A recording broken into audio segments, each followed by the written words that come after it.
साथियों नमस्कार, मैं हूं नीरज पटेल और आप देख रहे हैं नेशनल जनमत। एक धर्म विशेष के लोगों को टाइट रखने का झुंझुना पकड़ा करके, राष्ट्रवाद और धर्म की अफीम चटा करके जिन मतांध अंधभक्तों को अपना गुलाम बना लिया गया, उनके लिए अब एक खुशखबरी है।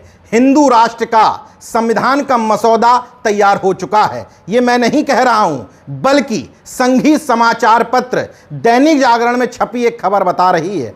इस खबर के पीछे जिन ब्राह्मण धन रक्षकों का हाथ है, अगर उनको सरकार का बर्दहस्त प्राप्त नहीं है, तो दैनिक जागरण जैसे समाचार पत्र में खबर छपने के बाद इन लोगों पर राष्ट्रद्रोह या राजद्रोह की धारा क्यों नहीं लगाई गई। 124A जो राष्ट्रद्रोह को डिफाइन करते हुए कहता है कि राष्ट्रीय चिन्हों और संविधान को नीचा दिखाने वालों के खिलाफ इस धारा का इस्तेमाल किया जा सकता है। मगर अफसोस, मोदी सरकार में यह पहली बार नहीं हुआ है। एक दलाल मीडिया का पत्रकार दिल्ली में घूम घूम करके कार्यक्रमों में हिंदू राष्ट्र बनाने की शपथ लेता हुआ बकायदा देखा जा रहा था। संकल्प लेते हैं अपने अंतिम प्राण के क्षण तक इस देश को हिंदू राष्ट्र बनाने के लिए, बनाए रखने के लिए, आगे बढ़ाने के लिए लड़ेंगे, मरेंगे, जरूरत पड़ी तो मारेंगे। अगर इस संविधान और राष्ट्र विरोधी कृत्य में सरकार का कोई संरक्षण नहीं है, तो क्यों इसके खिलाफ कोई कार्रवाई नहीं की गई? जब हिंदू राष्ट्र बनाने की बात होती है, तो मैं क्यों उसको ब्राह्मण धर्म की पुनर्स्थापना कहता हूं? अगले उदाहरण से समझ लीजिए। कथावाचक पंडित प्रदीप मिश्रा कथावाचन के दौरान तमाम लोगों के सामने खुले मंच से हिंदू राष्ट्र के लिए गाना गा रहा है। सोने की चिड़िया को सोने का शेर बनाना है, संविधान को बदलो, हमको हिंदू राष्ट्र बनाना है। हो संविधान को बदलो, हमको हिंदू राष्ट्र बनाना है। चलिए, तो दिल्ली से दूर की बात हो गई। दिल्ली में प्रधानमंत्री आवास से चंद कदम दूर जंतर मंतर पर ब्राह्मणवादी संगठनों के लोग एकजुट हुए, संविधान को आग लगाई गई, लेकिन इनके खिलाफ ना राष्ट्रद्रोह की धारा में मुकदमा दर्ज हुआ, ना ही इन लोगों को जेल भेजा गया। संघी मानसिकता के समाचार पत्र दैनिक जागरण में छपी एक खबर संविधानवादियों को चिंतित और आक्रोशित दोनों क्यों कर रही है, उसकी वजह यह है, उसमें स्पष्ट तौर पर लिखा हुआ है कि हिंदू राष्ट्र में हिंदू राष्ट्र संविधान लागू करवाया जाएगा। 32 पेज का प्रारूप बकायदा तैयार हो गया है।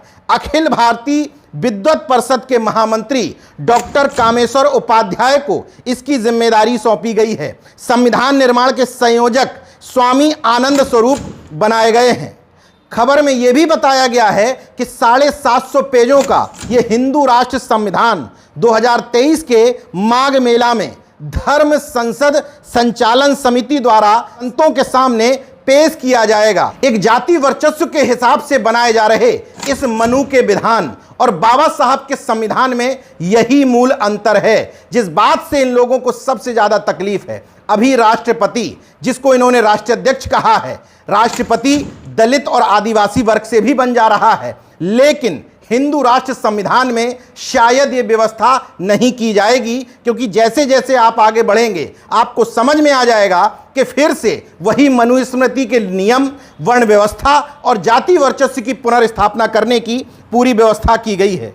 नेशनल जनमत का सवाल यह है कि 29 जनवरी को माघ मेला क्षेत्र के ब्रह्मर्षि आश्रम शिविर में धर्म संसद संचालन समिति ने संत सम्मेलन जो आयोजित किया था, उसमें हिंदू राष्ट्र लिखने बोलने का प्रस्ताव पारित कर दिया था। उसके संयोजक स्वामी आनंद स्वरूप थे। ये सब खबरें मीडिया में आई थीं। इसके बावजूद इनके खिलाफ कोई कार्रवाई क्यों नहीं की गई? अभी तक बने हिंदू राष्ट्र संविधान में व्यवस्था की गई है कि 543 संसदीय क्षेत्र से जो अभी सांसद चुनकर के आते हैं, उनकी जगह उनको धर्म सांसद कहा जाएगा और संसद को धर्म संसद कहा जाएगा। देश की राजधानी दिल्ली की बजाय काशी में धर्म संसद का भवन बनेगा। इसके लिए 48 एकड़ जगह भी चिन्हित की गई है। शिक्षा व्यवस्था गुरुकुल शिक्षा पर आधारित होगी, मतलब एकलव्य का अंगूठा काटने के लिए वहां लाखों द्रोणाचार्य बैठे होंगे और इसको बकायदा संविधान से मान्यता मिली होगी। गीता, रामचरितमानस, मनुस्मृति, ज्योतिष, धर्मशास्त्र समेत वेद पुराण पढ़ाए जाएंगे। 3 से 8 साल के बच्चे बच्चियों को गुरुकुल जाना अनिवार्य होगा। इसके बिना किसी विद्यालय में प्रवेश लेने की अनुमति नहीं होगी। सबसे महत्वपूर्ण बात, देश के मुस्लिमों को मतदान करने का अधिकार नहीं होगा। महामंडलेश्वर अन्नपूर्णा की माने तो इस संविधान में इस्लामी जिहाद के खिलाफ लड़ाई तेज की जाएगी। मठ मंदिरों को सरकारी अधिग्रहण से मुक्त कराने का अभियान तेज किया जाएगा, क्योंकि सरकार के पास रहेगा तो जितना भी दान चढ़ौती आती है वो सरकार भी उसमें हिस्सा ले जाएगी। अगर एक जाति के पास रहेगा तो उसका वर्चस्व स्थापित रहेगा और उसमें कोई दूसरा दखल अंदाजी नहीं दे पाएगा। इसमें इस्लामिक एंगल जोड़ करके कहां कहां आपको नुकसान पहुंचाने की व्यवस्था की गई है। विधि व्यवस्था भी बाकायदा लिखी गई है। अंग्रेजों के नियम कानून खत्म होंगे। बड़ी अच्छी बात है। शब्द इस्तेमाल किया गया है कि सज्जनों को सुरक्षा और दुर्जनों को तत्काल दंड दिया जाएगा। मतलब जो भी इस जाति और वर्ण व्यवस्था में भरोसा नहीं करता होगा, इनके दकियानूसी, पोंगा, पाखंड, अंधविश्वास को चुनौती देगा, सरकार से आंख में मिला करके सवाल करेगा, अपने हक, अधिकार, हुकूक के लिए लड़ाई लड़ेगा, उसको दुर्जन कहते हुए तत्काल दंड की व्यवस्था की जाएगी। यह भी स्पष्ट तौर पर लिखा हुआ है, पढ़ लीजिए। वर्ण व्यवस्था के आधार पर विधि व्यवस्था का संचालन होगा। न्यायपालिका के लिए लिखा हुआ है, त्रेता व द्वापर युग में जिस तरीके से राजा शासन करते थे उसी तरह का दंड व न्याय व्यवस्था लागू होगी। न्यायाधीशों पर राष्ट्राध्यक्ष का दबाव रहेगा, और राष्ट्राध्यक्ष कौन रहेगा ये बताने की जरूरत नहीं है। हर व्यक्ति के लिए सैनिक शिक्षा अनिवार्य की जाएगी। अब जरा सोचिए, इस सरकार के सुप्रीमो नरेंद्र मोदी जी खुद को बाबा साहब का अनुयायी बताते हैं, उनके सामने सिर झुकाते हैं। उत्तर प्रदेश के मुख्यमंत्री योगी आदित्यनाथ जी खुद बाबा साहब के सामने शीश नवाते हैं, लेकिन उसी बाबा साहब के संविधान की कितनी इज्जत करते हैं। अगर सीधे सीधे सरकार का इसमें दखल नहीं है तो क्यों इन लोगों के खिलाफ कार्रवाई नहीं की जा रही है? नेशनल जनमत का मूल सवाल यही है। वो बाबा साहब या उनके संविधान को कितना मानते हैं? संविधान की प्रस्तावना में स्पष्ट तौर पर पंथ निरपेक्ष शब्द का उल्लेख किया गया है। भारत राष्ट्र के स्वरूप को अभी तक धर्मनिरपेक्ष माना गया है, मगर सीधे सीधे हिंदू राष्ट्र की परिकल्पना की जा रही है। बाकायदा उसके लिए धर्म संसदें आयोजित किए जा रही हैं। एक धर्म विशेष के प्रति नफरत फैलाई जा रही है।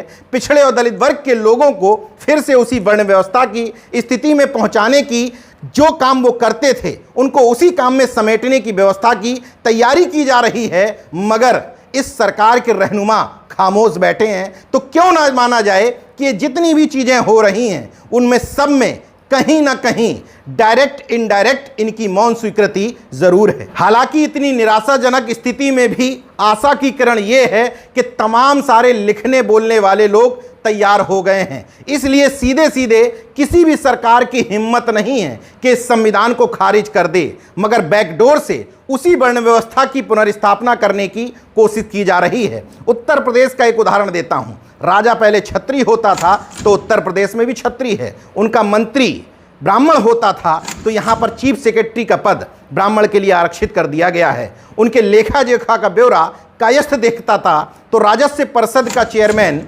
बनिया या कायस्थ बिरादरी के लिए फिक्स कर दिया गया है। सेनापति छत्री होता था तो यहाँ पर अपना डीजीपी चुनने में विशेष तौर पर योगी आदित्यनाथ ध्यान रखते हैं कि वो उन्हीं की जाति का होना चाहिए। बहरहाल नेशनल जनमत की जिम्मेदारी आपको आईना दिखाने की है। जो मौजूदा स्थिति है वो हमने आपके सामने रख दी। अब आपको सोचना है कि एक धर्म विशेष के लोगों को टाइट करके रखने में खुशी महसूस करनी है या अपने हक अधिकारों को महफूज रखना है। मैं फिर से कह रहा हूं कि एक धर्म का सामने चेहरा दिखा करके असली मुद्दा आपके अधिकारों पर डाका डालना है। नौकरियों में आपकी बढ़ती संख्या, ऊंचे ऊंचे पदों पर आपके पहुंचने वाले लोगों को रोकना है। समझ में आ जाए तो अच्छा है, वरना कहवड़ियों के रूप में अपने ऊपर पुष्प वर्षा करवाते रहिए। देखते रहिए नेशनल जनमत, जागरूक और सजग बने रहिए। जय विज्ञान, जय संविधान, जय लोकतंत्र। धन्यवाद।